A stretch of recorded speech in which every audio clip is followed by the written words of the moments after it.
بسم اللہ الرحمن الرحیم۔ معزز صارفین السلام علیکم۔ شام تک کے سعودی نامہ کے ساتھ میں ہوں رمضان۔ ہمارے نئے آنے والے صارفین سے گزارش ہے کہ ہمارے چینل کو سبسکرایب کریں، ویڈیو کو لائک کریں، شیئر کریں اور بیل آئیکن کو بھی دبا دیں تاکہ ہم آپ کو رکھ سکیں ہر خبر سے باخبر۔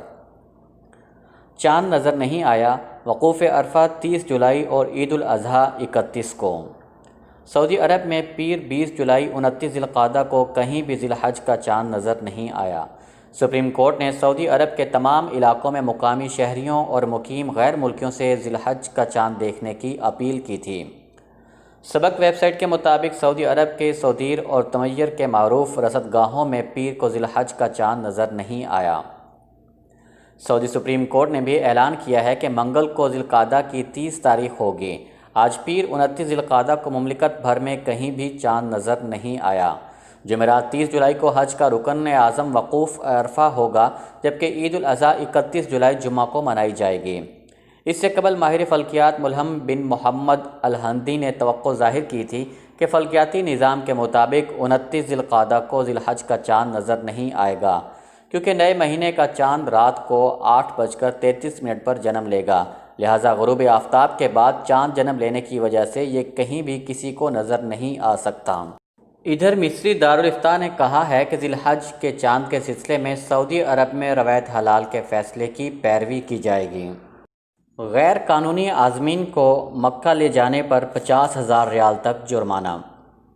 سعودی محکمہ پاسپورٹ نے کہا ہے کہ حج اجازت نامہ حاصل نہ کرنے والے عازمین کو ٹرانسپورٹ کی سہولت فراہم کرنے پر 50,000 ریال تک جرمانہ اور 6 ماہ تک قید کی سزا ہوگی۔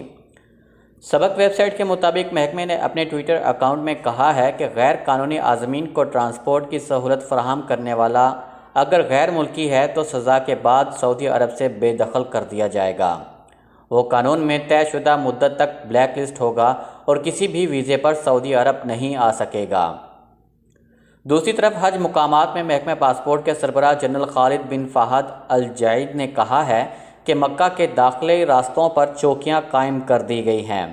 محکمہ پاسپورٹ کی مرکزی چوکیاں شمیسی، البہیتا، تنعیم اور الکر میں قائم ہیں، جہاں شہر مقدس داخل ہونے والے کو چیک کیا جاتا ہے۔ غیر قانونی عازمین کو مکہ مکرمہ لے جانے کے خلاف ورزی پر سزاؤں کا انطباق مرحلہ وار ہوگا۔ پہلے مرحلے میں 15 دن قید اور 10,000 ریال جرمانہ ہوگا۔ ٹرانسپورٹ کی سہولت فراہم کرنے والا اگر غیر ملکی ہوگا تو وہ سعودی عرب سے بے دخل کر دیا جائے گا، نیز گاڑی ضبط کی جائے گی۔ اگر خلاف ورزی دہرائی گئی تو 2 ماہ قید اور ہر غیر قانونی عازم کے حساب سے 25,000 ریال جرمانے کی سزا ہوگی۔ تیسری مرتبہ خلاف ورزی کی گئی تو 6 ماہ قید اور ہر غیر قانونی عازم کے حساب سے 50,000 ریال جرمانہ کی سزا دی جائے گی۔ حج مقامات اور مکہ کے اطراف 32 چیک پوسٹیں۔ سعودی عرب میں محکمہ شہری دفاع کے کمانڈر نے کہا ہے کہ حاجیوں کے تمام رہائشی مقامات کا معائنہ کر لیا گیا ہے۔ ان کی رہائش پر سلامتی کے تمام انتظامات معیاری پائے گئے ہیں۔ سعودی خبر رساں ادارے SPA کے مطابق شہری دفاع کے کمانڈر نے پیر کو حج انتظامات کے حوالے سے پریس کانفرنس کی ہے۔ محکمہ ٹریفک کے معاون کمانڈر نے بتایا ہے کہ ٹریفک اسکیموں میں اہل مکہ کی ضروریات کو مد نظر رکھا گیا ہے۔ سرکلر روڈ 4 کھولنے کا فیصلہ بھی کیا جائے گا۔ مکہ مکرمہ پولیس کے کمانڈر نے بتایا ہے کہ چیک پوسٹوں پر دباؤ کم کرنے کے لیے مکہ مکرمہ ریجن کے باہر سیکیورٹی ناکہ بندی کا فیصلہ کیا گیا ہے۔ مکہ مکرمہ میں مینا، عرفات اور مزدلفہ اور ان تمام راستوں کی طرف 32 سیکیورٹی چیک پوسٹیں قائم کرنے کا فیصلہ کیا گیا ہے۔ دوسری جانب مسجد الحرام اور مسجد نبوی کی انتظامیہ منگل کو نئے حج موسم کی آپریشنل اسکیم کا تعارف کرائے گی۔ انتظامیہ کے سربراہ اعلیٰ شیخ ڈاکٹر عبدالرحمن السدیس بتائیں گے کہ اس سال حج موسم کے دوران کرونا وائرس سے حجاج کی حفاظت کے لیے کیا اقدامات ہوں گے۔ اس حوالے سے کیا تیاریاں کی گئی ہیں، تفصیلات کا اعلان ریڈیو، ٹی وی اور اخبارات کے نمائندوں کی موجودگی میں کیا جائے گا۔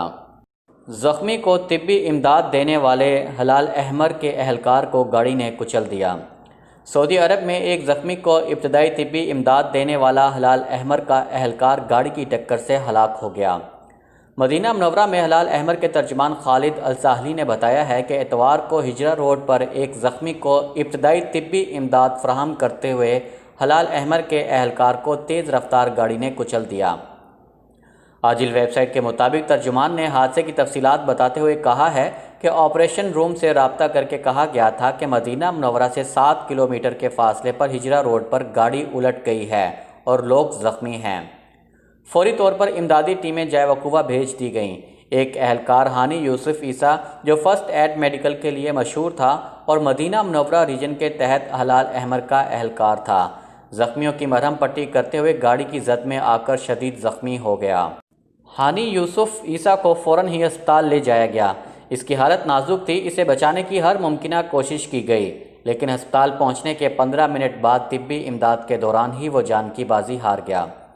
ہلال احمر کے ترجمان نے ڈرائیوروں سے اپیل کی ہے کہ وہ ٹریفک حادثات کے مواقع پر لگائے جانے والے انتباہی بورڈز کو دیکھ کر گاڑی احتیاط سے چلائیں، اپنا بھی خیال رکھیں اور دوسروں کی سلامتی کا بھی۔ گاڑی کی رفتار آہستہ کر دیں۔ انہوں نے بتایا کہ ہانی یوسف عیسیٰ فیلڈ میں فرسٹ میڈیکل ایڈ فراہم کرنے والے منتخب ٹیم کا ایک فرد تھا۔ اس ٹیم کے ممبران نہ جانے کتنے لوگوں کی جان بچانے کے لیے اپنی جان کی بازی ہار چکے ہیں۔ چوری کی 100 وارداتیں، غیر ملکی گروہ گرفتار۔ سعودی عرب میں ریاض پولیس نے دارالحکومت میں چوری کی 100 وارداتیں کرنے والے 9 رکنی غیر ملکی گروہ کو گرفتار کیا ہے۔ اخبار 24 کے مطابق ریاض پولیس کے ترجمان خالد القریدیس نے بتایا ہے کہ چوروں کا غیر ملکی گروہ 7 سوڈانیوں، 1 مصری اور 1 انڈین پر مشتمل ہے۔ چوروں کا یہ گروہ موبائل کولڈ سٹوریج سے AC آلات چوری کر رہے تھے۔ پولیس ترجمان نے بتایا ہے کہ چوروں کا یہ گروہ 3 لاکھ ریال سے زیادہ کا سامان چوری کر چکا تھا۔ ان کے قبضے سے 40,000 ریال سے زیادہ ضبط کر لیے گئے، جبکہ 15 فریزنگ کے آلات بازیاب کیے گئے۔ گروہ کے تمام افراد کے خلاف FIR درج کر کے انہیں پبلک پروسیکیوشن کی تحویل میں دے دیا گیا۔ غیر ملکی گروہ کو پولیس کے سراغار سانوں کی مدد سے پکڑا گیا۔ بچوں کے استحصال پر مبنی لٹریچر جرم قرار۔ سعودی عرب میں ہیومن رائٹس کمیشن نے انتباہ کیا ہے کہ بچوں کے جسمانی استحصال کے لیے کسی بھی قسم کا لٹریچر تیار کرنا یا پھیلانا قابل سزا جرم ہے۔ یہ ملک میں نافذ العمل اسلامی شریعت کے احکام اور ملکی قانون کی منافی ہے۔ سبق ویب سائٹ کے مطابق ہیومن رائٹس کمیشن نے ٹویٹر پر بیان میں کہا ہے کہ ایسا کوئی بھی لٹریچر جس کے ذریعے بچوں کے استحصال کی کوئی کوشش کی گئی ہو، مملکت میں قانوناً جرم ہے۔ اسلامی شریعت، ملکی نظام یا معاشرتی آداب کے منافی کوئی بھی کام بچوں کی نظر میں دلچسپ شکل میں پیش کرنے کی کسی طرح کی بھی کوشش قابل سزا جرم کے دائرے میں آتی ہے۔ یہ کام لٹریچر کے ذریعے کیا جائے، آڈیو یا ویڈیو شکل میں تیار کر کے پھیلایا جائے یا اپنے پاس محفوظ رکھا جائے، قانوناً ممنوع ہے۔ ہیومن رائٹس کمیشن نے بیان میں مزید کہا ہے کہ بچوں کے ساتھ چھیڑ خانی یا جسمانی استحصال، سماجی آداب کی منافی مناظر دکھانا یا بچوں کی عمر کے منافی لٹریچر کی طرف مائل کرنا اذیت رسانی اور بچوں کے ساتھ لاپرواہی کے دائرے میں شامل ہوگا۔ بیان کے مطابق بچوں کو جسمانی استحصال کے جرائم میں استعمال کرنا، ان سے گداگری کرانا یا استحصال کی کسی بھی صورتحال سے انہیں دوچار کرنا جرم ہے۔ ہیومن رائٹس کمیشن کا کہنا ہے کہ سعودی عرب کے متعلقہ ادارے بچوں کے جسمانی استحصال کو روکنے کے لیے ضروری اقدامات کریں گے۔ انہیں ہر طرح کی اذیت رسانی سے بچانے کے لیے ضروری انتظامات کیے جائیں گے۔ شام تک کے سعودی نامہ کے ساتھ ہمیں اجازت دیجیے۔ اللہ تعالیٰ سے دعا ہے کہ اللہ تعالیٰ ہم سب کو اپنے حفظ و امان میں رکھے۔ اللہ تعالیٰ ہم سب کا حامی و ناصر ہو۔ آپ سب لوگوں کے قیمتی وقت کا بہت بہت شکریہ۔ السلام علیکم ورحمۃ اللہ وبرکاتہ۔